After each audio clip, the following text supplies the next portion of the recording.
بسم اللہ الرحمن الرحیم عن ابی ہریرہ رضی اللہ تعالی عنہ قال قال رسول اللہ صلی اللہ علیہ وسلم لا يلدغ المؤمن من جحر واحد مرتين متفق علیہ۔ سیدنا ابو ہریرہ رضی اللہ تعالی عنہ سے مروی ہے کہ نبی اکرم صلی اللہ علیہ وسلم نے ارشاد فرمایا کہ مومن ایک سوراخ سے 2 دفعہ نہیں ڈسا جاتا، یعنی اگر آدمی کو ایک جگہ سے نقصان ہو جائے تو اس کو ہوشیار اور چوکنا رہنا چاہیے کہ اسے بار بار اسی جگہ سے نقصان نہ ہو۔ اگر کسی نے آپ کو دھوکہ دیا ہے،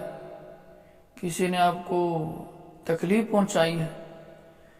ایک دفعہ تکلیف دے دی ہے، دھوکہ دے دیا ہے، تو دوبارہ آپ کو نقصان نہ ہو، دوبارہ آپ سے دھوکہ نہ ہو، آپ کو احتیاط کرنی چاہیے، چوکنا رہنا چاہیے تاکہ ایک جگہ سے آپ کو بار بار نقصان نہ ہو۔ پھر اس حدیث کا ایک دوسرا مطلب علماء کرام نے لکھا ہے کہ آدمی اگر کوئی غلطی کرتا ہے دوسری دفعہ اس غلطی سے سیکھے،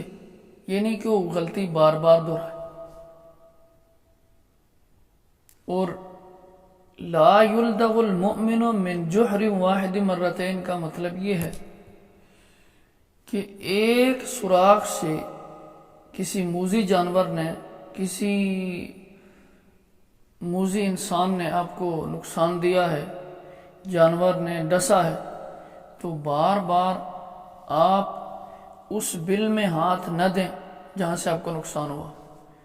بار بار آپ اس موذی آدمی کے پاس نہ جائیں کہ وہ آپ کو بار بار نقصان دے، ٹھیک ہے؟ تو اس لیے ہمارے واجب الاحترام احباب، ہمیں اس بات سے اجتناب کرنا چاہیے کہ اگر کہیں سے ایک دفعہ نقصان ہو تو بار بار ہم وہاں سے نقصان نہ اٹھائیں، اور اگر کوئی ایک غلطی ہم کریں